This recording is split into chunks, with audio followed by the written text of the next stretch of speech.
All right, and so now, having done Green's theorem and an example with it, let's see if there's some connection between vector line integrals and area in general. Because remember, Green's theorem is relating the vector line integral to a double integral, which we can perhaps discuss area with. Okay.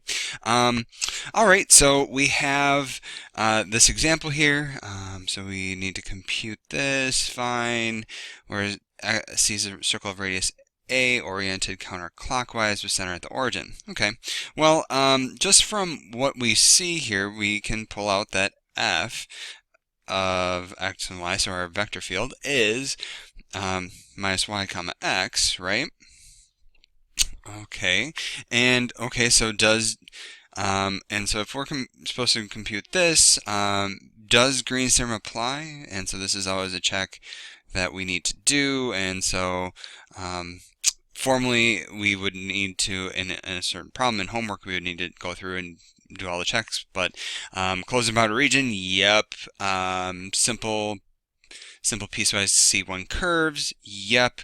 And as we go around this boundary, is the region to our left, yup. So Green's theorem does apply. Okay, so then what can we say? We can say precisely that if we look at this line integral, f dot ds, this is going to be equal to the double integral over the region D of the partial of n with respect to x and minus partial of m with respect to y. Okay, dx dy.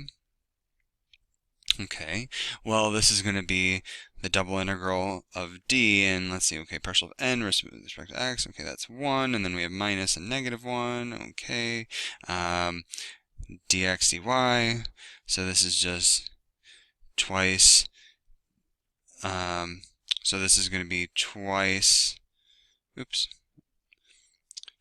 the double integral over d of dx dy, and isn't that the same as saying if we have just the double integral of dx dy, isn't that twice of the area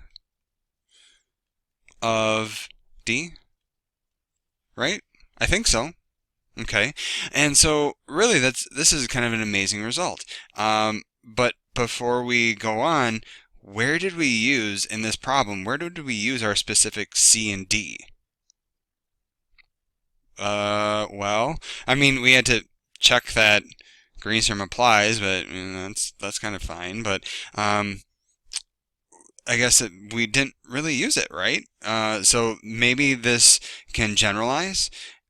Actually, it does. So if we look at, if we think about the area of D, right?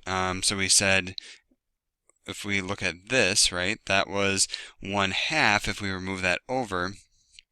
And so we say that the area of D is the same as 1/2 of the vector line integral for this particular vector field.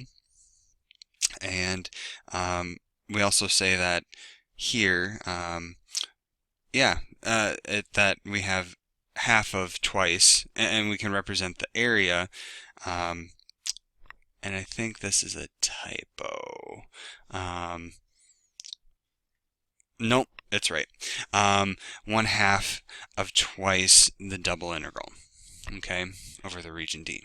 Okay, so the big takeaway here is that really we can get area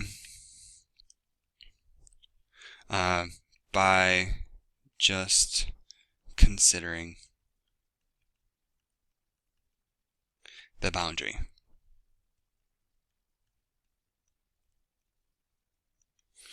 Okay, and so this is really powerful. And in fact, if you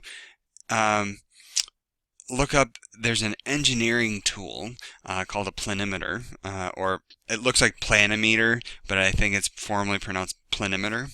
And so if you haven't heard of these, they're kind of cool little devices. I'll kind of show you here. I just did a Google search. And so the AMS, the American Mathematical Society, actually wrote a little article on them. So if you just search like planimeter and then AMS, the American Mathematical Society is one of the first things. But here's kind of what it is. It's a little device that you have to kind of set up, and it'll trace out the curve, and then this is an old style one. It had a measuring wheel on it. More modern ones, maybe not like this, but a lot of the modern ones have little um, like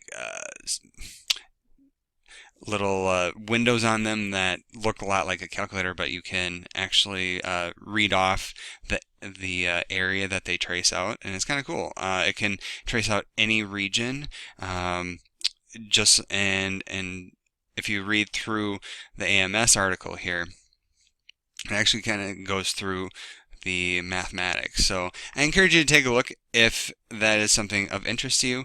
But otherwise, again, just know that at least in terms of vector line integrals and areas, if we're computing the area of a region, we can use Green's theorem, assuming it applies, and get this kind of interesting result.